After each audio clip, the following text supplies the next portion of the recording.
ಭಾಷೆಗಳು ನೂರಾರು, ಎಲ್ಲಿ ನಾವು ಒಂದೇ. ದ್ವೇಷ ಕ್ಲೇಶಗಳ ದೂರ ಮಾಡಿ ಬನ್ನಿ ಎಲ್ಲ ಮುಂದೆ. ಭಾರತ ಮಾತೆ ನಿನಗೆ ವಂದನೆ, ಭೂಮಿಯಲ್ಲಿರುವ ಸ್ವರ್ಗ ನೀನೆ.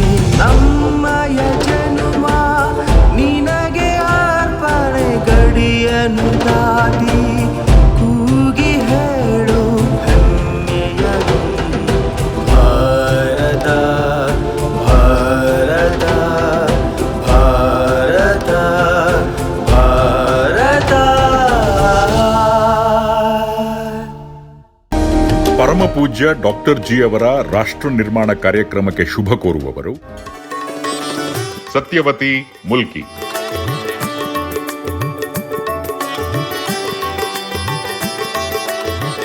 ಹರೀಶ್ ಪಾಯ್, ದುಬೈ.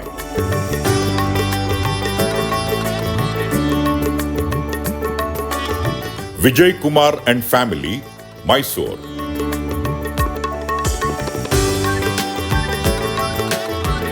ಸಂಧ್ಯಾ ಶೆಟ್ಟಿಗಾರ್, ಬೆಂಗಳೂರು.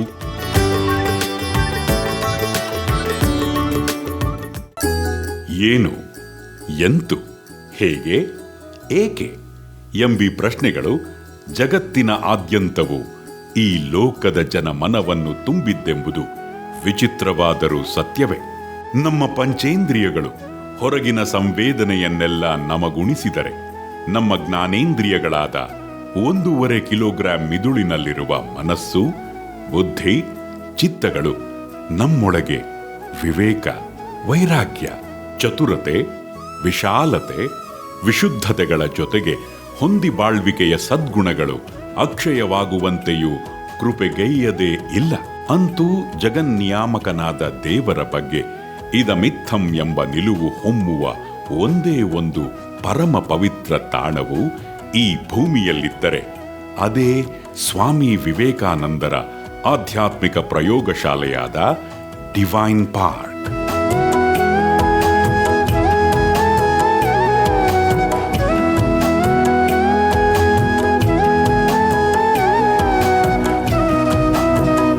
ಇದು ನಿಜಕ್ಕೂ ಭೂವೈಕುಂಠವೇ ಆಗಿದ್ದು, ಒಂದರ್ಥದಲ್ಲಿ ಜಿನನಿರುವ ಬಸದಿ, ಅಲ್ಲಾಹು ಇರುವ ಮಸೀದಿ, ಯೇಸು ಕ್ರಿಸ್ತನಿರುವ ಇಗರ್ಜಿ, ಬುದ್ಧನೇ ಇರುವ ಪಗೋಡ ಹಾಗೂ ಹಿಂದೂ ಧರ್ಮದ ನಾನಾ ದೇವರುಗಳಿರುವ ಪರಮ ಪವಿತ್ರ ತಾಣವಾಗಿ ಜಗದಗಲ ಡಿವೈನ್ ಸ್ಪಾರ್ಕ್ ಹೊಮ್ಮಿಸುವ ಏಕೈಕ ಡಿವೈನ್ ಪಾರ್ಕ್ ಆಗಿದೆ ಎಂಬುದಂತೂ ವಿಚಿತ್ರವಾದರೂ ನಿಜವೇ ಆಗಿದೆ.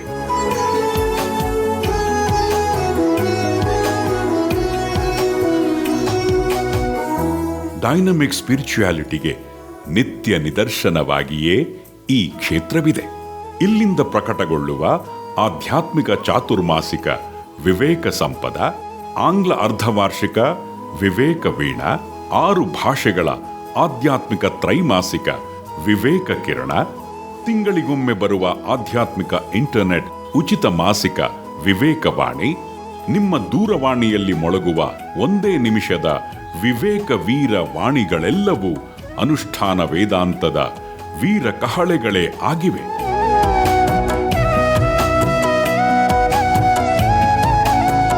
ಇಲ್ಲಿಂದ ಪ್ರಕಟಗೊಂಡ ಭಾರತದ 9 ಭಾಷೆಗಳಲ್ಲಿನ ಸುಮಾರು 400ಕ್ಕೂ ಮಿಕ್ಕಿ ಸದ್ಗ್ರಂಥಗಳು ಜೀವನ ಪಾವನವಾಗುವತ್ತ ಸರಳ ಸತ್ಯವನ್ನಷ್ಟೇ ಎತ್ತಿ ತೋರಿಸಿ ಬದುಕನ್ನು ಬಂಗಾರವಾಗಿಸುವತ್ತ ಬೆಳಗಿಸುವ ದಾರಿದೀಪವಾಗಿವೆ. ಇಲ್ಲಿನ 30 ವಿವಿಧ ನಂದಾದೀಪಗಳು ವ್ಯಕ್ತಿತ್ವ ನಿರ್ಮಾಣದತ್ತ ಗುರಿ ಇಟ್ಟರೆ, 25 ಶ್ರೀಸುಧಾ ಯೋಜನೆಗಳು ವ್ಯಕ್ತಿತ್ವ ವಿಕಸನದ ಕನಸನ್ನು ನನಸಾಗಿಸಿದರೆ, ಕೇವಲ 4 ಗಂಟೆಗಳಲ್ಲಿನ ಆತ್ಮೋನ್ನತಿ ಶಿಬಿರಗಳಂತೂ ಲೋಕೋದ್ಧಾರದ ಪವಿತ್ರ ದಿಸೆಯತ್ತ ಜನಸಾಮಾನ್ಯರನ್ನು ಮುದ್ದಿನಿಂದಲೇ ತಿದ್ದಿ ಮುನ್ನಡೆಸುತ್ತಿವೆ. ಅಂಧಶ್ರದ್ಧೆಯನ್ನು ಸಾರಾಸಗಟಾಗಿಯೇ ವಿರೋಧಿಸುತ್ತಿದ್ದ ಅಂದಿನ ವೀರ ವೇದಾಂತಿ ಸ್ವಾಮಿ ವಿವೇಕಾನಂದರು ಇಂದೀಗ ನಿತ್ಯ ಜಾಗೃತ ಚೇತನರಾಗಿ ಅವರೇ ನಿರ್ಮಿಸಿಕೊಂಡ ಸರ್ವ ದೇವ ದೇವಿಯರ ನೆಲೆಬೀಡಾದ ಜಗತ್ತಿಗೊಂದೇ ಆದ ಡಿವೈನ್ ಪಾರ್ಕ್ನಲ್ಲೀಗ ತಮ್ಮ ದಿವ್ಯ ಲೀಲಾ ಮಾಧ್ಯಮರಾದ ಪೂಜ್ಯ ಡಾಕ್ಟರ್ ಜಿಯವರ ಮೂಲಕವೂ ಸಕಾರಾತ್ಮಕವಾಗಿ ಎಳೆ ಎಳೆಯಾಗಿ ವಿವರಿಸುತ್ತಲೇ ಆಧ್ಯಾತ್ಮಿಕ ಜಟಿಲ ಸತ್ಯಗಳನ್ನೆಲ್ಲ ಸಲೀಸಾಗಿ ತಿಳಿಯುವಂತೆ ಬಂಪರ್ ಕೃಪೆ ದೋರಿದ್ದರು. ಸದ್ಭಕ್ತರೆಲ್ಲರ ಅಂಥ ಹಲವಾರು ಪ್ರಶ್ನೆಗಳಿಗೆ ಅವರೀಗ ಸುಲಲಿತವಾಗಿ ಮಧುರ ಉತ್ತರಗಳನ್ನು ನೀಡಿ ಹರಸಲಿದ್ದಾರೆ. ಏಕಾಗ್ರತೆಯಿಂದಲೇ ಮುಂದಾಗಿ ಹೂ ಎನ್ನುವಿರಾ. ಜಗತ್ತಿನ ಜನರಿಗೆ ಅದ್ಭುತವಾಗಿ ಬೆಳಕು ತೋರುತ್ತಿರುವಂಥ ರಾಷ್ಟ್ರ ನಿರ್ಮಾಣ ಕಾರ್ಯಕ್ರಮಕ್ಕೆ ಪರಮ ಪೂಜ್ಯ ಡಾಕ್ಟರ್ ಜಿಯನ್ನು ಸ್ವಾಗತಿಸುತ್ತಾ, ನಮಸ್ತೆ ಡಾಕ್ಟರ್ ಜಿ. ನಮಸ್ತೆ. ಸುಬ್ರಹ್ಮಣ್ಯ ಅರಸೀಕೆರೆಯಿಂದ ಈ ಪ್ರಶ್ನೆ ಕೇಳಿದ್ದಾರೆ ಡಾಕ್ಟರ್ ಜಿ. ಇಂದಿನ CDS ಆದ ಬಿಪಿನ್ ರಾವತ್ ಅವರು ಹೇಳಿದ್ದರು, 2.5 ಶತ್ರುಗಳು ಹತ್ತಿರ ಹೋರಾಡಬೇಕಾಗಿದೆ, ತುರ್ತಾಗಿ ನಾವಿಂದು ಸದಾ ಸಿದ್ಧರಿರಬೇಕೆಂದು ಅವರು ಹೇಳಿದ್ದರು. 2 ಅಂದರೆ ಅವರು ಹೇಳ್ತಾರೆ ಡಾಕ್ಟರ್ ಜಿ, ಚೀನಾ ಮತ್ತು ಪಾಕಿಸ್ತಾನ. ಅವ್ರ ಹತ್ರ ಮತ್ತೆ ಕೇಳಿದಾಗ 0.5% ಯಾರು ಅಂತೇಳಿ ಕೇಳಿದಾಗ ಅವ್ರು ಹೇಳ್ತಾರೆ, ಭಾರತದ ಒಳಗಿರುವ ಶತ್ರುಗಳು ಅವರೊಟ್ಟಿಗೆ ಹೋರಾಡಬೇಕಾಗಿದೆ ಅಂತ ಹೇಳಿದೆ. ಈ ನಿಟ್ಟಿನಲ್ಲಿ ಭಾರತದ ಒಳಗಿನ ಶತ್ರುಗಳ ಹತ್ರ ಹೋರಾಟುವುದು ಹೇಗೆ ಅಂತೇಳಿ ಅವರು ಕೇಳಿದ್ದಾರೆ, ಅವರನ್ನು ಸೆದೆ ಬಡಿಯುವುದು ಹೇಗೆ ಅಂತೇಳಿ ಕೇಳಿದ್ದಾರೆ ಡಾಕ್ಟರ್. ಸುಲಭ ಮರ್ರೆ, ನಾಮ ನೇಮ ಪ್ರೇಮ ರಾಮಕ್ಷೇಮ, ಸಿಂಪಲ್ ಉತ್ತರ. ಪ್ರತಿಯೊಬ್ಬರಿಗೂ ಇಂಜೆಕ್ಟ್ ಮಾಡಿ, ಇನ್ಸ್ಪೈರ್ ಮಾಡಿ, ಇನ್ಸ್ಟಿಲ್ ಮಾಡಿ, ಇಂಬೈಬ್ ಮಾಡಿ ಆಗುತ್ತದೆ. ಸದಾಶಯ ಸನಾತ ಪ್ರಜ್ಞೆ ಆಗುತ್ತದೆ, ವಿಶಾಲತೆ ವಿಶುದ್ಧತೆ ಆಗುತ್ತದೆ, ಕನೆಕ್ಷನ್ ಕರೆಕ್ಷನ್ ಆಗುತ್ತದೆ. ಏನೋ ಹೇಗೋ ಏನೋ ಇಲ್ಲೇ ಒಳಗಡೆನೆ ಖಂಡಿತವಾಗಿಯೂ ಭರವಸೆ ಇದೆ. ಖಂಡಿತವಾಗಿಯೂ I talk, I take, I call, I recall ಪದೇ ಪದೇ ಹೇಳ್ತಾ ಇರಿ, ಆಗುತ್ತದೆ. ಕಷ್ಟ ಏನಿಲ್ಲ ಮರ್ರಿ. ತಟಸ್ಥ ಭಗವಂತನಿಗೆ ಪ್ರಚೋದನೆ ಕೊಟ್ಟರೆ ಸರಿ. ನೀನೇ ಗತಿ, ನೀನೇ ಮತಿ, ನೀನಿಲ್ಲದಿದ್ದರೆ ಅದೋ ಗತಿ, ನೀನಿದ್ದರೆ ಮಾತ್ರ ಸದ್ಗತಿ. ಬಾರೋ, ಬರಬೇಕೋ, ಬರಲೇಬೇಕು, ಕಣ್ಣೀರು ಹರಿಸಿ. ಯಾಕೆ ಕಣ್ಣೀರು ಬರೋದಿಲ್ಲ? ಚಿಕನ್ನೆಲ್ಲ ಹತ್ತಿದ್ದೀರಿ, ಭಾವನೆ ಇಲ್ಲ, ಭಾಷೆ ಇಲ್ಲ, ಹತ್ತಿದ್ದೀರಿ ಅಮ್ಮ ಬದಲು. ಈಗ ಭಾವನೆ ಭಾಷೆ ಒಟ್ಟಿಗೆ ಹರಿ, ಅಮ್ಮನ ಜೊತೆಗೆ ಎಷ್ಟೆಷ್ಟೋ ಜನ, 100 ಜನ ಬರ್ತಾರೆ ಜಗದಂಬೆ ಪ್ರತ್ಯೇಕವಾಗಿ. ಅಳಿ ಹೊರಗಿನ ಶತ್ರುಗಳನ್ನೆಲ್ಲನೂ ಫೇಸ್ ಮಾಡ್ಬೋದು, ಆದರೆ ಒಳಗಿನ ಶತ್ರುಗಳನ್ನ ಫೇಸ್ ಮಾಡಬೇಕು, ಏನು ಮಾಡಬೇಕು ಅನ್ನೋದು ಇದ್ದಾಗ ಡಾಕ್ಟರ್ ಜಿ, ನೀವು ಹೇಳಿದ ಈ ಸೂತ್ರ ಡಾಕ್ಟರ್ ಜಿ, ಹೇಳಿದ ಮಾತುಗಳು ಡಾಕ್ಟರ್ ಜಿ, ಅದೇ ದೊಡ್ಡ ಭರವಸೆ ಡಾಕ್ಟರ್ ಜಿ. ಈಗ ಯಾರು ಹೊರಗಿನವರಿಲ್ಲ, ಒಳಗಿನವರೇ ಹೊರಗಿನವರು ಆಗ್ತಾರೆ, ದೊಡ್ಡ ಭೂತಾಕಾರವಾಗಿ ಬೆಳೀತಾರೆ. ಡಾಟ್ ಬಿಕಮ್ಸ್ ದೊಡ್ಡ ಸಮುದ್ರ ಆಗುತ್ತೆ. ಬಿಂದು ಸಿಂಧು, ಬಿಂದುವೇ ಸಿಂಧು ಆಗುತ್ತದೆ. ಸಿಂಧು ಬಿಂದು ಅಂತ ನಾವು ತಟಸ್ಥರಾದಾಗ ಅದೇ ಸಿಂಧು ಆಗಿ ನಮ್ಮನ್ನು ಮುತ್ತಿ ಬಿಡುತ್ತೆ. ಭಾರಿ ಕಷ್ಟ. ಭಾವನಾತ್ಮಕ ವಲಯ ಭಾರಿ ಕಷ್ಟ. ಈಗೆಲ್ಲ ನೋಡುವಾಗ ಡಾಕ್ಟರ್ ಜಿ, ಹೊರಗಿಂದ ಆರಾಮ್ಸೆ ಫೇಸ್ ಮಾಡ್ತಿದ್ದೇವೆ ಎಲ್ಲರನ್ನು, ಈ ಒಳಗಿರುವವರೇ ಈಗ ಹೆಚ್ಚು ತೊಂದರೆ ಕೊಡ್ಲಿಕ್ಕೆ ಶುರು ಮಾಡಿದ್ದಾರೆ. ಆಲಸ್ಯ, ಅನಾಸಕ್ತಿ, ಅರ್ಧ ಮನಸ್ಸನ್ನು ಫೇಸ್ ಮಾಡೋದು ಎಷ್ಟು ಕಷ್ಟ. ಹೌದು ಡಾಕ್ಟರ್. ಹೇಳುವಂಗಿಲ್ಲ, ಬಿಡುವಂಗಿಲ್ಲ, ಬಿಸಿ ತುಪ್ಪ ಯೋಚನೆ ಮಾಡಿ ನುಂಗುವಂಗಿಲ್ಲ, ಹೊರಗೆ ಉಗ್ಗಿವಂಗಿಲ್ಲ. ಆ ನಿಟ್ಟಿನಲ್ಲಿ ನೀವು ಹೇಳಿದ ಅಂತ ಈ ವಿಶೇಷವಾದ ಮಾರ್ಗದರ್ಶನ ನಿಜವಾಗಿಯೂ ಡಾಕ್ಟರ್ ಜಿ ಬೆಳಕು. ಡಾಕ್ಟರ್ ಜಿ, ಸೂರಜ್ ಕ್ಯಾಲಿಫೋರ್ನಿಯಾದಿಂದ ಈ ಪ್ರಶ್ನೆ ಕೇಳಿದೆ ಡಾಕ್ಟರ್ ಜಿ, ತಾರಿಫ್ ಎಂದು ತೆರಿಗೆ ಹಾಕುತ್ತಿರುವ ಟ್ರಂಪ್ನ ಉಪಟಳದಿಂದ ಪಾರಾಗುವ ಕಾಲ ಯಾವಾಗ ಬರುತ್ತದೆ? ಆತ ನಮ್ಮ ದೇಶವನ್ನು ಅಲ್ಲಾಡಿಸ್ತಿದ್ದಾನೆ, ಆತನನ್ನು ಅಲ್ಲಾಡಿಸುವುದು ಹೇಗೆ ಅಂತೇಳಿ ಕೇಳಿದ್ದಾರೆ ಡಾಕ್ಟರ್. ಎಲ್ಲ ಭಗವಂತ ನೋಡ್ತಾ ಇದ್ದಾನೆ, ಸಕಾಲದಲ್ಲಿ ಕಾಯ್ತಾ ಇರ್ತಾನೆ. ಎಲ್ಲರೂ ಶಾಶ್ವತವಾಗಿ ಇಲ್ಲ. ನೆಪೋಲಿಯನ್, ಹಿಟ್ಲರ್ ಅಂಥವರಿಗೆ ಅಂತ್ಯ ಬಂದಿದೆ. ಇದೆಲ್ಲ ಎಲ್ಲಿ ಲೆಕ್ಕ ಮಾರ್ರೆ? ಓಶು, ನಾನು ಹೇಳಿದಾಗ ಓಶು ಅಂತ, praying for the wheel and welfare of all ಅನ್ಈಕ್ವಲಿ, all should be well and all should be healthy wealthy ಅಂತ ನಾವು ಬೇಡೋಣ. ಕಣ್ಣೀರಿನೊಂದಿಗೆ ಬೇಡೋಣ. ಕಣ್ಣೀರು ಬರಲಿಲ್ಲ, ಕಿವಿ ಹಿಂಡ್ಕೊಳ್ಳಿ, ನಾಲಿಗೆ ಒತ್ಕೊಳ್ಳಿ, ಮೂಗು ಒತ್ಕೊಳ್ಳಿ. ಮೂಗು ಒತ್ಕೊಂಡ್ರೆ ಎಷ್ಟು, 1 ಗಂಟೆ ಇರ್ಬೋದಾ? ಇಲ್ಲ ಡಾಕ್ಟರ್, 1 ನಿಮಿಷ, 2 ನಿಮಿಷ ಅಷ್ಟೇ. ಆಮೇಲೆ ಎಣಿಸಿ, ಅಂತ್ಯಕಾಲದಲ್ಲಿ ನಾನು ಉಸಿರನ್ನೇ ನಿಲ್ಲಿಸುತ್ತೇನೆ. ಅಷ್ಟರೊಳಗೆ ಭಗವಂತ ಏನು ಮಾಡಬೇಕು ಕೇಳ್ತಾನೆ. ನಾನು ನನ್ನಿಂದಾದ ಪ್ರಯತ್ನ ಜಗತ್ತಿಗಾಗಿ ಬೇಡಬೇಕು. ಎಲ್ಲರಿಗೂ ಸದ್ಭಾವನೆ ಬರಲಿ, ಎಲ್ಲರ ಮುಖ, ಎಲ್ಲರ ವರ್ಚಸ್ಸು ಅರಳಲಿ, ಎಲ್ಲರಿಗೂ ಸದ್ಭಾವನೆ, ಸದ್ವಿವೇಕ, ಸದಾಚಾರ ಎಲ್ಲರಲ್ಲಿಯೂ ಕೂಡ ಹಸೋಕ್ಕಾಗಲಿ, ಇಂಪ್ರ್ಯಾಂಟ್ ಆಗಲಿ, ಇನ್ಸ್ಟಿಲ್ ಆಗಲಿ, ಇಂಬೈಬ್ ಆಗಲಿ. ಜಗತ್ತಲ್ಲಿ ನವಕ್ರಾಂತಿ ಬರಲಿ. ಎಲ್ಲರಿಗೂ ಭಗವಂತ ಬೇಕು. ಆಪ್ತತೆಯಿಂದ ಭಗವಂತನನ್ನು ಕರೆದು ನೋಡಿ ಬೇಡಿ ಬಾಡಿ ನೆಲೆಯುವ ಸ್ಥಿತಿ ಜಗತ್ತಿನಲ್ಲಿ ಎಲ್ಲೆಲ್ಲಿಯೂ ಅಕ್ಷಯವಾಗಿ ಅನಂತವಾಗಲಿ. ಬೇಡವಾ? ಯಾಕೆ ಆಗುದಿಲ್ಲ? ಆರಂಭದಲ್ಲಿ ದಿನಕ್ಕೊಮ್ಮೆ ಬೇಡವಾ, ಆಮೇಲೆ ಏರಿಸುವ, ಆಮೇಲೆ 10 ಬಾರಿ ಬೇಡವಾ, 100 ಬಾರಿ ಬೇಡವಾ, ಆಮೇಲೆ ಬೆಳಗ್ಗೆ ಅರ್ಧ ಗಂಟೆ, ಸಂಜೆ ಅರ್ಧ ಗಂಟೆ ಬೇಡವಾ? ಖಂಡಿತವಾಗಿ ಒಂದು 10 ದಿನದಲ್ಲಿ ಇಂಪ್ರೂವ್ಮೆಂಟ್ ಬರುತ್ತೆ. ಇದು ಅಂದರೆ ಆ ರೀತಿ ಆ ಬೇಡಿಕೆಯಿಂದಲೇ ಎಲ್ಲ ಬೇಡಿಕೆಯಿಂದ ನೀಡಿಕೆ. ಖಂಡಿತ ಆಗುತ್ತದೆ. ಗಾಳಿ ನೀರು ಬೆಳಕು ಮೂಲಕ ಆಯಾಯ ಕ್ಷೇತ್ರಕ್ಕೆ ತಲುಪಿಸ್ತಾರೆ ಮಾರ್ರೆ, ಪಂಚಭೂತಗಳು ತಲುಪಿಸ್ತವೆ. ನೋಡಿ ನಿನ್ನ ಕ್ಷೇತ್ರ ಮಾಡು. ಅಂದ್ರೆ ಆ ಟ್ರಂಪಿಗೆ 10 ನಿಮಿಷ ನಾನು ಹೋಗಿ ಪ್ರತಿ 2 ಗಂಟೆ ಗುರುಜಿ ಒಟ್ಟಿಗೆ ಟರ್ನಿಂಗ್ ಇದ್ದೇನೆ ಥ್ರೂಔಟ್ ವರ್ಲ್ಡ್. ಆಗ ಒಂದ್ಸರಿ ಅಮೆರಿಕ ಹೋಗಿ ಮಾತಾಡಿದ್ದೆ ಅವನೊಟ್ಟಿಗೆ. ಸರಿಯಾಗಿ ಮಾಡಬೇಕು, ನಾವೇನೇ ಮಾಡಬೇಕು, ಬಿ ಪೊಲೈಟ್ ಅಂತ. ಕಣ್ಣು ಹೀಗೆ ಮುಚ್ಕೊಂಡು ತಲೆ ತೆಗೆಸ್ಕೊಂಡು ಹೀಗೆ ನಡುಗ್ತಾ ಇದ್ದ. ಉತ್ತರ ಹೇಳೋ ಒಂದು ಉತ್ತರ ಹೇಳಲಿಲ್ಲ ಅವ, ನಿಧಾನ ಹೇಳ್ತಾನೆ ಅಂದ್ರೆ ಗುರುಜಿ. ಈಗ ಅರ್ಥ ಮಾಡ್ಕೊತಾ ಇದ್ದೇನೆ, ತುಂಬ ದೊಡ್ಡದಿದೆ ಟನಲ್ ಅದು, ಆ ಟನಲ್ಲಿಗೆ ತುದಿಗೆ ಹೋಗ್ಬೇಕಾಗತ್ತೆ, ತಲೆಗೆ ಹೋಗುತ್ತೆ. ಎಷ್ಟು ಅಂದರೆ ಒಂದು ಒಳ್ಳೆ ಜಗತ್ತಿನಲ್ಲಿ ಒಂದು ಒಳ್ಳೆ ಕಾರ್ಯ ಆಗಬೇಕಾದ್ರೆ ಈ ರೀತಿಯ ಒಂದು ಗೊತ್ತಿಲ್ಲದ ಸಂಗತಿಗಳು ಎಷ್ಟು ನಡೀತದಲ್ಲ ಡಾಕ್ಟರ್? ಖಂಡಿತ. ಬಟ್ ಹೇಳಿ ಬಂದಿದ್ದೇನೆ, ಏನೇ ಆಗಲಿ. ಪರಮಾತ್ಮ ಇದೆಲ್ಲ ಗುಟ್ಟು ಯಾರಿಗೆ ಹೇಳ್ಬೇಡಿ. ಜಗತ್ತಿನಲ್ಲಿ ಕಳೆದ ವರ್ಷಗಟ್ಟಲೆಯಿಂದ ಪ್ರತಿ ರಾತ್ರಿ 2 ಗಂಟೆಗೆ ಗುರುಜಿ ಜೊತೆಗೆ ನಾನು ಥ್ರೂಔಟ್ ವರ್ಲ್ಡ್ ಹೋಗ್ತೇನೆ.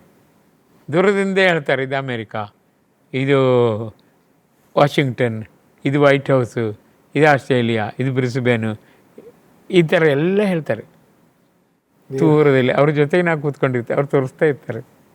ಅದೇ ನಾನು ಅದೇನು ಎಣಿಸಿದ್ರೆ ಡಾಕ್ಟರ್, ಈ ಜಗತ್ತಿನ ಉದ್ಧಾರ ನಾವೆಲ್ಲ ಎಣಿಸುವುದೇನಂತ ಹೇಳಿದರೆ, ಈಗ ಯಾರೋ ಒಬ್ಬರು ಪ್ರಧಾನಿಗಳು, ರಾಷ್ಟ್ರಪತಿಗಳು ಅಥವಾ ಇನ್ನೊಬ್ಬರು ಅಧಿಕಾರಿಗಳು ಕೆಲಸ ಮಾಡಿ ಒಳ್ಳೇದಾಗ್ತದೆ ಅಂತೇಳಿ, ಆ ಥರದ ಈ ಥರದಲ್ಲಿ ನಿಜವಾಗಿ ಸಾಧು ಸಂತರ ಒಂದು ಇದು ಕೈವಲ್ಲೇ ಬೆಳಗ್ಗೆ 333 ಹಿರಿಯ ಆತ್ಮಗಳು ಗುರುಜಿ ಜೊತೆ ಇವೆ. ಅವೆಲ್ಲ ಇದಕ್ಕೆ ಬರ್ತವೆ ನೆರವಿಗೆ. ಎಲ್ಲ ಒಳ್ಳೇದಾಗುವಾಗ ಅವರೆಲ್ಲ ಹೋಗಿ ಕೆಲಸ ಮಾಡ್ತಾರೆ, ಸೈಲೆಂಟ್ ಕೆಲಸ. ಈ ಸತ್ಯ ಉಂಟಲ್ಲ ಡಾಕ್ಟರ್ ಜಿ, ಇದು ಜಗತ್ತಿಗೆ ಹೆಚ್ಚು ಮನವರಿಕೆ ಆಗಬೇಕಾಗಿದೆ ಈ ಥರದೊಂದು. ಎಡ್ಗಾರ್ ಕೈಸಿ ಹೇಳಿದ್ದ ಆವಾಗಲೇ ಶತಮಾನದ ಹಿಂದೆ, ಅಕೇಶಿಕ್ ರೆಕಾರ್ಡ್ಸ್ ಅಂತ, ಆಕಾಶದ ಮೂಲಕ ಅಂದರೆ ಇದೆ ಪಂಚಭೂತಗಳೇ, ಆಕಾಶದ ಮೂಲಕ ಹಿರಿಯ ಆತ್ಮಗಳೆಲ್ಲ ಗಾಳಿಯಲ್ಲಿರ್ತವೆ, ಅವು ಕೆಲಸ ಮಾಡ್ತವೆ ಅಂತ. ಕಣ್ಣೀರಿಸಿ ಬೇಡಿದಾಗ ಯಾವ ಕೆಲಸ ಆಗಬೇಕು, ಅಕೇಶಿಕ್ ರೆಕಾರ್ಡ್ಸ್ ಮೂಲಕ ಅವ್ರು ಹೋಗಿ ಕೆಲಸ ಮಾಡ್ತಾರೆ. ಅವನಿಗೆ ಕೊಂದೇ ಬಿಡಬೇಕು ಅಮ್ಮನಿಗೆ, ಕೈಗೆ ಇದು ರಿವಾಲ್ವರ್ ಹಿಡ್ಕೊಂಡು ಕೈ ನಡುಗಿ ಬಿಡುತ್ತೆ. ಯಾವುದು ಮಾಡಬೇಕೆಂಬ ಛಲದಿಂದ ಅವರ ಬಲವನ್ನು ನಿಸ್ಸೀಮವಾಗಿ ಹೋಗಿ ಕೆಲಸ ಮಾಡ್ತವೆ. ಸೈಲೆಂಟಾಗಿ ಕೈ ಹಿಡಿದೇ ಇಲ್ಲ, ನಡುಗುತ್ತೆ, ಹಿಡಿದೆ ಹಂಗೆ. ಅದೆಲ್ಲ ಆಕಾಶಿಕ್ ರೆಕಾರ್ಡ್ಸಿಂದ. ಡಾಕ್ಟರ್ ಜಿ, ಈಗ ನೀವು ಅದನ್ನು ಗುರುಜಿ ಒಟ್ಟಿಗೆ 2 ಗಂಟೆ ಒಂದು ಜರ್ನಿ ಇರೋದ್ರಿಂದ ಡಾಕ್ಟರ್ ಜಿ, ಥ್ರೂಔಟ್ ವರ್ಲ್ಡ್. ನಮ್ಮಲ್ಲಿ ಏನಾದ್ರು ಇದಿದ್ರೆ, ವ್ರತ ಇದ್ದರೆ ಅದಿಲ್ಲ, ಇಲ್ಲೇ ಇರ್ತೇನೆ ನಾನು ರಾತ್ರಿ. ಅದಕ್ಕೆ ವ್ರತ ಇಲ್ದಿದ್ರೆ ನನಗೆ ಲಾಭ. ಈ ಡಿಸೆಂಬರ್ದೆಲ್ಲ ಥ್ರೂಔಟ್ ವರ್ಲ್ಡ್ ಹೋಗ್ಲಿಕ್ಕೆ ಎಷ್ಟು ಸುಲಭ. ಹೌದು ಡಾಕ್ಟರ್, ಅದು ಪರಮಾತ್ಮ, ಅದು ಬಲ್ಲವನ್ನೇ ಬಲ್ಲ ಅಂತ ಹೇಳ್ತಾರಲ್ಲ. ಈ ಸವಿಯ. ಕರೆಕ್ಟ್. ಆ ನಿಟ್ಟಿನಲ್ಲಿ ಇದೊಂದು ದೊಡ್ಡ ಒಂದು ಕ್ರಾಂತಿ. ಹೌದು ಡಾಕ್ಟರ್. ಅಂದ್ರೆ ನಾವು ಎಲ್ಲ ಕೆಲವು ತುಂಬಾ ಬೆಳೆದ ಸಂತರಲ್ಲಿ ಈ ಲಕ್ಷಣಗಳನ್ನೆಲ್ಲ ಕೆಲವು ಪುಸ್ತಕದಲ್ಲೆಲ್ಲ ಓದಿರ್ತೇವೆ ಡಾಕ್ಟರ್ ಜಿ. ಅವನು ಅಂತ ಒಂದು ವಿಶೇಷ ಲಕ್ಷಣ ಇರುವವರು ನಮ್ಮ ಮುಂದೆ ನಮ್ಮ ಜೊತೆ ಇದ್ದಾರೆ, ಪ್ರತ್ಯಕ್ಷವಾಗಿದ್ದಾರೆ, ನಂಬಲಿಕ್ಕೆ ಸಾಧ್ಯ ಇಲ್ಲ. ಕಂಡ್ರು ನಂಬಕ್ಕಾಗುದಿಲ್ಲ ಮರ್ರೆ. ಅದು ಗ್ರೇಟ್ನೆಸ್ ಅಂದ್ರೆ ಅದೇ, ಇಂಥವ್ರು ಅಂತವ್ರು ಮರ್ರೆ. ಹೌದು ಡಾಕ್ಟರ್, ಆ ಸಂಶಯ ಬರುವಾಗ ಆಗತ್ತೆ. ಇದು ಅವರೇ ಮಾಡುದು. ನನ್ನನ್ನು ನಂಬಬೇಡ, ದೂರ ಹೋಗು, ಖಂಡಿತ ಹತ್ತಿರ ಬರಬೇಡ. ಹೌದು ಡಾಕ್ಟರ್ ಜಿ, ಮೊನ್ನೆ ಅದು ಸಂದೇಶದಲ್ಲೂ ಹಾಗೆ ಗುರುಜಿ ಅದೇಳಿ, ಗುರು ಏನ್ ಮಾಡ್ತಾನೆ, ತುಂಬಾ ಹತ್ತಿರ ಬರುವಾಗ ಅವನು ಸ್ವಲ್ಪ ಜಾರ್ಖಂಡ್ ಮುಕ್ತಿ ಓಡಿ ಬಿಡ್ತಾನೆ. ಕರೆಕ್ಟ್. ಗುರುಮಾರರು ಅದೇ ತರ ಮಾಡಿದ್ದು. ಹುಚ್ಚರ ಹಂಗೆ ಅವ್ರು ನಗಾಡೋದು, ಕೆಲವೊಮ್ಮೆ ಟೀಕಿಸುವುದು, ಅವ್ರು ತೀರಾ ಸಿಂಪಲ್ ಆಗೋದು, ತೀರಾ ಕಾಂಪ್ಲೆಕ್ಸ್ ಆಗೋದು. ಇವನು ಹುಚ್ಚರೇ ಅಂತ, ಹತ್ತಿರ ಹೋದ್ರೆ ಇವನು ತೀರ್ಕ, ಇವನು ಪ್ರಯೋಜನ ಇಲ್ಲ ಅಂತ ಆ ಥರ ಮಾಡ್ತಾರೆ ಅವ್ರು. ನನ್ನನ್ನು ಹೆಂಟ್ಕೋಬೇಡ, ನಾನು ನಿಂತು ಬರಬೇಡ, ನನ್ನನ್ನು ನಂಬೇಡ, ನನ್ನನ್ನು ತುಂಬ್ಕೋಬೇಡ. ಅದರಲ್ಲಿ ನಿಜವಾಗಿಯೂ ಆ ಮೂಮೆಂಟಲ್ಲೂ ನಾನು ಎಣಿಸುವುದು ಡಾಕ್ಟರ್ ಜಿ, ಆ ಗುರುವೇ ಕಣ್ತೆರೆದು ಕೈ ಎಳ್ಕೊಳ್ಬೇಕೇ ಹೊರತು ಖಂಡಿತ ಯಾರಿಂದೂ ಸಾಧ್ಯ ಇಲ್ಲ. ಸತ್ಕರ್ಮದ ಸೆಳೆತ ಇದ್ದರೆ ಮಾತ್ರ ಸಾಧ್ಯವೇ ಇಲ್ಲ, ಇಂಪಾಸಿಬಲ್. ವೆಂಕಟೇಶ್ ದಾವಣಗೆರೆಯಿಂದ ಈ ಪ್ರಶ್ನೆ ಕೇಳಿದ್ದಾರೆ. ಭ್ರಷ್ಟಾಚಾರ ಒಂದಿನಿತೂ ಇಲ್ಲದೆ, ಭೇದ ಭಾವ ಇಲ್ಲದೆ, ವಿಶ್ರಾಂತಿ ಇಲ್ಲದೆ, ಸ್ವಾರ್ಥ ಇಲ್ಲದೆ ಶತಮಾನದಲ್ಲಿ ಆಗದ ಕಾರ್ಯವನ್ನು 10-15 ವರ್ಷದಲ್ಲಿ ನರೇಂದ್ರ ಮೋದಿಜಿಯವರು ಸಾಧಿಸಿದರು. ಅಂತ ಸಾಧಿಸಿದವರನ್ನು ಸಹ ಟೀಕಿಸುವ ಈ ಜನರಿಗೆ ಬುದ್ಧಿ ಕಲಿಸುವುದು ಹೇಗೆ ಅಂತೇಳಿ ಕೇಳಿದ್ದಾರೆ. ಓಶು ಸಿಂಪ್ಲೆಸ್ಟ್ ಮಂತ್ರ. ಓಶು ಎಂಬುದು ದಿನದಲ್ಲಿ ಕನಿಷ್ಠ ಪಕ್ಷ 9 ಗಂಟೆ ನಾವು 9,000 ಮಂದಿ ಹೇಳಿದರೆ ಕೇವಲ 95 ದಿನದಲ್ಲಿ ಉದ್ಧಾರ. ಸುಲಭ ಮರ್ರಿ. ಓಶು 9 ಗಂಟೆ ಹೇಳೋಕ್ಕೆ ಕಷ್ಟ ಏನು? 10 ಗಂಟೆ. ಹೌದು, ಯೋಚನೆ ಮಾಡಿ. 90,000 ಜನರಿಗೆ ಇದನ್ನು ಹೇಳಿದ್ರೆ ಸರಿ ಇಲ್ಲ, ಯಾಕಾಗೋದಿಲ್ಲ? ನಾನು ಮಾಡಿದ್ದೇನೆ ಎದೆ ತಟ್ಟಿ ಹೇಳಬಾರದು, ನನ್ನಿಂದ ನೀನು ಮಾಡಿಸಿಕೊಂಡಿದ್ದೇನೆ ತಲೆ ಬಗ್ಗಿಸಿ ಹೇಳಬೇಕು. ಝೀರೋನೆಸ್ ಬೇಕು. ಹೀರೋನೆಸ್ಸನ್ನು ಹಾಕುವಾಗ ಝೀರೋನೆಸ್ ಬೇಕು, ಆಗುತ್ತದೆ. ಯಾಕಂದರೆ ಭಾರತ ನಮ್ಮದಲ್ಲ ಗುರುಜಿದ್ದು. My country I combat with all nothing to worry, you keep quiet ಅಂತಾರೆ ನನಗೆ. ಮಗು ಚಿಂತೆ ಮಾಡಬೇಡ, ಚಿಂತನೆ ಮಾಡೋದು ನಾನೆಲ್ಲ ಮಾಡ್ತೇನೆ, ಯಾರಿದ್ದಾರೆ.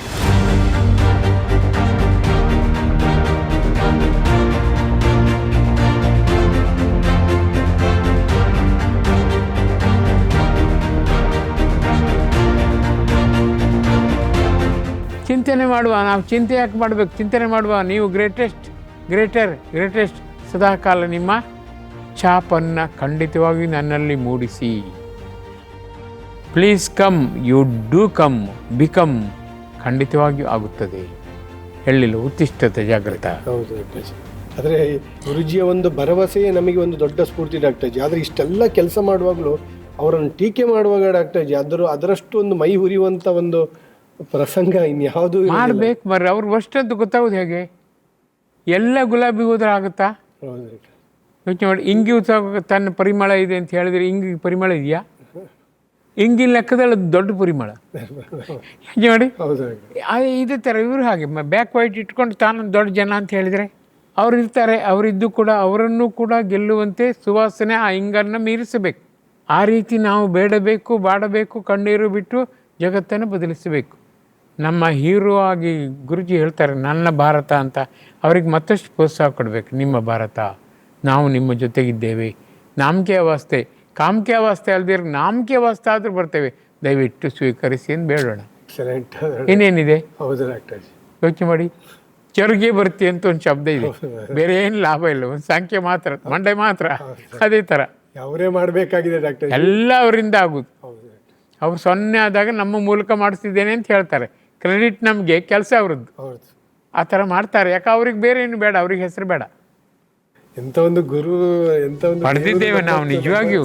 ಅದಕ್ಕೆ ಅವರು ಹೇಳೋದು ಸನ್ಯಾಸಿಯಿಂದ ಆಗದ ಕೆಲಸ ಸಂಸಾರದಿಂದ ಮಾಡ್ತೇನೆ.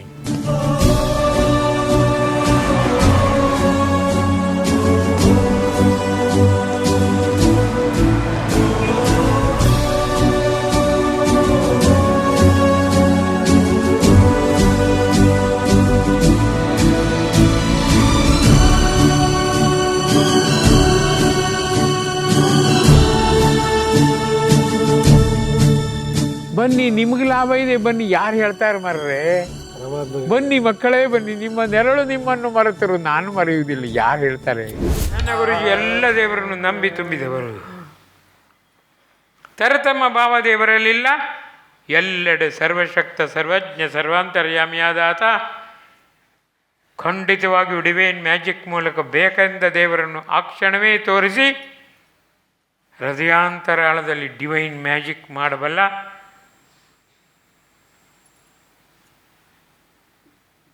ಲಿಮಿಟ್ಲೆಸ್ ದಿವ್ಯ ಆತ್ಮ. ನನ್ನ ಜೀವನದಲ್ಲಿ ನಾನು ಪ್ರತಿ ಕ್ಷಣವೂ ಅನುಭವಿಸುತ್ತಿದ್ದೆ ಆನಂದವನ್ನು.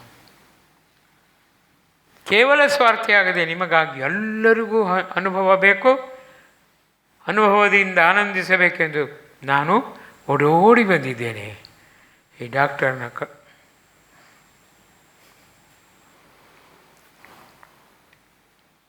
ಕಂಬನಿಯ ಪ್ರವಾಹಕ್ಕೆ ಪೂರ್ಣ ಕರಗಿ ಹೋಗಿ ನಿಮ್ಮಂಥ ಸ್ವಾರ್ಥ ಜೀವಿಗಳಲ್ಲೂ ಕೂಡ ಮಿಂಚಿನ ವೇಗದಲ್ಲಿ ಆತ್ಮಶಕ್ತಿ ಜಾಗೃತಿಯಾಗಬೇಕೆಂದು ಓಡೋಡಿ ಬಂದಿದ್ದೇನೆ. ಅರಿತು ನಿರಿತು ಬೆರೆತು ನೀವು ಮೇಲೇರಬೇಕು. ನಿಮಗಾಗಿ ಓಡೋಡಿ ಬರುವ ನನ್ನನ್ನು ಕಾಣಬೇಕು, ದಿವ್ಯಾನುಭವ ಸವಿಯಬೇಕು, ದಿವ್ಯಾನಂದ ಹೀರಬೇಕು. ಯಾಕೆ ನನ್ನ ಮಕ್ಕಳ ನೀವು ಓಡೋಡಿ ಬರುತ್ತಿಲ್ಲ? ಸಕ್ಕರೆಯ ಗೋಣಿಗೆ ಇರುವೆ ಮುತ್ತಿದಂತೆ ನೀವಿಲ್ಲಿ ಮುತ್ತುವಂತೆ, ಆದರೆ ಹೊರಗಿನ ಜನರು ನಿಬ್ಬೆರಗಾಗುತ್ತಾರೆ. ನನ್ನ ಗುರುಜಿಗೆ ನಾನು ತೋರಿಸುತ್ತೇನೆ, ನನ್ನ ಹೋರಾಟ ವ್ಯರ್ಥವಲ್ಲ, ಸಾರ್ಥಕ, ಬನ್ನಿ ನೋಡಿ ಎಂದು ಆ ದಿನ ಬಂದಿದ್ದೇನೋ. ಛೇ, ಎಂಥ ಒಂದು ವಿದ್ಯಮಾನವನ್ನು ನಡೀತದೆ ಅಂತೇಳಿ ನಾವು ಯೋಚನೆ ಮಾಡಿದರೆ ಡಾಕ್ಟರ್ ಜಿ, ಅದು ನಮ್ಮ ಭಾರತದಲ್ಲಿ, ಕರ್ನಾಟಕದಲ್ಲಿ, ಅದು ನಮ್ಮ ಊರಿನ ಹತ್ತಿರ, ಪಕ್ಕದ ಊರಿನವ್ರಿಗೆ, ಪಕ್ಕದ ಬಿಲ್ಡಿಂಗ್ ಅವ್ರಿಗೆ ಗೊತ್ತಿಲ್ಲ. ಇದು ಸತ್ಯ. ಯೋಚನೆ ಮಾಡಿ, ನಾವು ಎಷ್ಟು ಅಜ್ಞಾನಿಗಳು. ಹೌದು ಡಾಕ್ಟರ್ ಜಿ. ಗೊತ್ತಾಗಬೇಕಂತಿಲ್ಲ, ಅವ್ರಿಗೆ ಮೆರೀತಾ ಇದ್ದಾರೆ. ಈಗಿನ ಸ್ಥಿತಿ ಶಾಶ್ವತ ಅಂತ ತಿಳ್ಕೊಂಡಿದ್ದಾರೆ, ಸಾವೇ ಇಲ್ಲ ಎಂಬಂತೆ ವರ್ತಿಸುತ್ತಾರೆ. ಹೌದು ಡಾಕ್ಟರ್. ಯೋಚನೆ ಮಾಡಿ, ನಾವು ಮರುಕ್ಷಣ ಸಾವು ಬರ್ಬೋದು ಅಂತ ಹೆದರ್ತೇವೆ. ನಮಗೂ ಅವ್ರಿಗೆ ವ್ಯತ್ಯಾಸ ನೋಡಿ. ಸಾವೇ ಇಲ್ಲ ಅಂತ ಮೆರೆದಾಡುತ್ತಾರೆ, ಮರುಕ್ಷಣವೂ ಸಾವು ಬರ್ಬೋದು. ನಾವು ತಲೆ ಬಗ್ಗಿಸುತ್ತೇವೆ, ಅವರು ತಲೆ ಬೀಗಿಸುತ್ತಾರೆ. ಅಂದರೆ ಮರುಕ್ಷಣ ಸಾವು ಬರುತ್ತೆ ಎಂದು ತಲೆ ಬಗ್ಗಿಸಿ ಆ ಛಾತಿಯಿಂದ ಕೆಲಸ ಮಾಡಬೇಕಲ್ಲ ಡಾಕ್ಟರ್? ಹೌದು, ಖಂಡಿತ. ಮರುಕ್ಷಣ ಬರೋದು, ಅಯ್ಯೋ ಜಗನ್ಮಾತೆ ಕೇಳ್ತಾಳೆ ಏನು ಮಾಡಿ ಬಂದೆ ಅಂತ. ಪ್ರತಿ ಕ್ಷಣ ವೇಸ್ಟ್ ಆಗಬಾರ್ದು. ಆ ಛಾತಿಯಿಂದ ಕೆಲಸ ಮಾಡಿ, ಆ ಛಾತಿಯಿಂದ ಇತರರಿಗಾಗಿ, ಜಗತ್ತಿಗಾಗಿ ನಾನು ಹೋರಾಡಿದ್ದೇನೆ. ಹೇಗಿದೆ ಐಡಿಯಾ? ಪರಮಾದ್ಭುತ ಡಾಕ್ಟರ್ ಜಿ, ಒಂದೊಂದು ಐಡಿಯಾ. ಸೇವಕ ನೆಲೋ ನಾನು ನಿನ್ನಯ ಪಾದ ಸೇವೆ ನೀಡಲು ನೀನು. ಸೇವಕ ನೆಲೋ ನಾನು ನಿನ್ನಯ ಪಾದ ಸೇವೆ ನೀಡಲು ನೀನು. ಸೇವಕ ನೆಲೋ ನಾನು ಸೇವೆ ನೀಡಲು ನೀನು. ಸೇವಕ ನೆಲೋ ನಾನು ಸೇವೆ ನೀಡಲು ನೀನು. ಭಾವದಿ ಭಾನುವೆ ಕರೆಯುವೆ ನಾನಿನ್ನ. ಭಾವದಿ ಭಾನುವೆ ಕರೆಯುವೆ ನಾನಿನ್ನ. ಸೇವಕ ನೆಲೋ ನಾನು ನಿನ್ನಯ ಪಾದ ಸೇವೆ ನೀಡಲು ನೀನು. 1 ಕಿಲೋಮೀಟರ್ ದೂರದಿಂದ ನನ್ನ ಗುರುಜಿ ನನ್ನನ್ನು ಸ್ಟ್ಯಾರ್ ಮಾಡಿ ನೋಡುತ್ತಿದ್ದರು. ತಕ್ಷಣ ಗೊಳೋ ಎಂದು ಕಂಬನಿ ಹರಿಯುತ್ತಿದ್ದ, ಸ್ಪಂಟಾನಿಯಸ್ ಆಗಿ. ನನ್ನಮ್ಮನಿಗೆ ಮಾತು ಕೊಟ್ಟಿದ್ದೆ, ಖಂಡಿತ ನಾನು ಅಳುವುದಿಲ್ಲ ಎಂದು. ಅದು ಎಲ್ಲಿಂದ ಆ ಶಕ್ತಿ ಬರುತ್ತದೋ. ನಾನಂತೂ ದಿವ್ಯದಾಸನಾಗಿ ಬಿಟ್ಟಿದ್ದೇನೆ. ಗೊಳೋ ಎಂದು ಅಳುತ್ತಾ ನನ್ನ ಅಳು ಕಂಡೊಡದೆ ಕಾಳಿತಾಯಿಯ ದೇಗುಲದಿಂದ ನನ್ನ ಗುರುಜಿ ಓಡೋಡಿ ಬರುತ್ತಿದ್ದರು.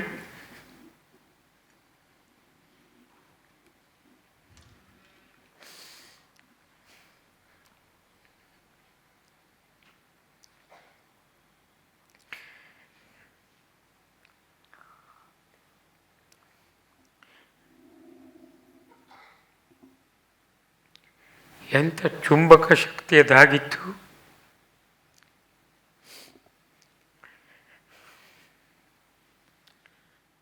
ವಿಜ್ಞಾನ ಆ ರೀತಿಯ ನಿಕಟ ಸಂಬಂಧ ವಿವರಿಸಲು ಸ್ವತೇ ಬಿಡುತ್ತದೆ. ಅದೆಂಥ ಪ್ರೀತಿ ನನ್ನ ಮೇಲೆ. ಬೆಳೆದದ್ದು ಕೇವಲ 5 ವರ್ಷ. 5,000 ವರ್ಷಕ್ಕೆ ಬೇಕಾಗುವಷ್ಟೆಲ್ಲ ಹಂಚಿಬಿಟ್ಟರು. ಸದ್ದೇ ಇಲ್ಲ. ಮೌನ ಸ್ಪರ್ಶದಿಂದ ಡಿವೈನ್ ಮ್ಯಾಜಿಕ್ ಮಾಡಿದರು. ಆಂಗ್ಲ ವಿದ್ಯಾಭ್ಯಾಸದಿಂದ ಮೂರ್ಖನಾದ ನನ್ನನ್ನು ಆಧ್ಯಾತ್ಮಿಕ ಗಣಿಯಾಗಿ ಪರಿವರ್ತಿಸಿಬಿಟ್ಟರು. ಸದ್ದಿಲ್ಲದಂತೆ ಮಾಂತ್ರಿಕ ಸ್ಪರ್ಶದಿಂದ ನರನಾದ ನನ್ನನ್ನು ಹರನಾಗಿಸಿದರು. ಜೀವಂತವಾಗಿದ್ದು ನೋಡುತ್ತಿದ್ದಾರೆ. ಅಂತ ಭಾಗ್ಯ ನಿಮ್ಮದು. ಕಂದನ ಮೊರೆಯಿದುವೆ ಸ್ವಾಮಿ, ಬಂದೆನ್ನ ಪೊರೆಯಿಗಲೇ. ಅಂದದ ಬಾಳಿನ ಗಂಧವೂ ಇಲ್ಲದೆ, ಅಂದದ ಬಾಳಿನ ಗಂಧವೂ ಇಲ್ಲದೆ, ಬಂಧನದಲ್ಲಿ ಸಿಲುಕಿ ಕೂಗುವೆ ನಾನಿನ್ನ. ಬಂಧನದಲ್ಲಿ ಸಿಲುಕಿ ಕೂಗುವೆ ನಾನಿನ್ನ. ಸೇವಕನೆಲೋ ನಾನು ನಿನ್ನಯ ಪಾದ ಸೇವೆ ನೀಡಲು ನೀನು. ದೇಹಾತೀತ ಅಸ್ತಿತ್ವ ನನಗೆ ಬೇಕು ಎಂದು ಪಟ್ಟು ಹಿಡಿದೆ. ಒತ್ತಾಯಿಸಿದರೂ ಸೋತರು. ಇರಲಿ, ನಾನು ಜೀವಂತ ರೆಕ್ಕೆಯಾಗಿ ನೀನನ್ನು ಒಪ್ಪಿಕೊಳ್ಳುವೆ ಎಂದರು. ಈ ರೀತಿ ನಿಷ್ಕಲ್ಮಶ ಪ್ರೇಮ ಯಾರು ತೋರುತ್ತಾರೆ ಜಗತ್ತಿನಲ್ಲಿ? ರಕ್ತ ಸಂಬಂಧಿಯೇ ನಾನಲ್ಲ, ಭಕ್ತ ಸಂಬಂಧಿ ಆದರೂ ಶಕ್ತ ಸಂಬಂಧಿ ನೀನು ಎಂದು ಧೈರ್ಯ ತುಂಬಿ ಧೈರ್ಯೋತ್ಸಾಹದ ಗಣಿಯಾಗಿ ಜೊತೆಗಿದ್ದು ಅವಿತಿದ್ದು ಎಲ್ಲ ಶಕ್ತಿದಾತರಾಗಿದ್ದು ನನಗೇನು ನಿನ್ನ ಹೊಗಳಿಕೆ ಬೇಕಾಗಿಲ್ಲ. ನನ್ನ ಕರ್ತವ್ಯವೆಂದು ದೀಪ ಬೆಳಗಿದಂತೆ ನಾನು ದೀಪ ಶಕ್ತಿಯನ್ನು ನಿನ್ನಲ್ಲಿ ತುಂಬುತ್ತಿದ್ದೇನೆ ಮಗು, ಯಾವ ಯೋಚನೆ ಬೇಡ, ಮುನ್ನುಗ್ಗು, ಅಭೀಹಿ ಎಂದು ಧೈರ್ಯ ತುಂಬಿದ ನನ್ನ ಗುರುಜಿ ಸಾಕ್ಷಾತ್ತಾಗಿ ಈ ಲ್ಯಾಬೊರೇಟರಿಯಲ್ಲಿದ್ದಾರೆ. ಅಂತ ಭಾಗ್ಯ ನಿಮ್ಮದು.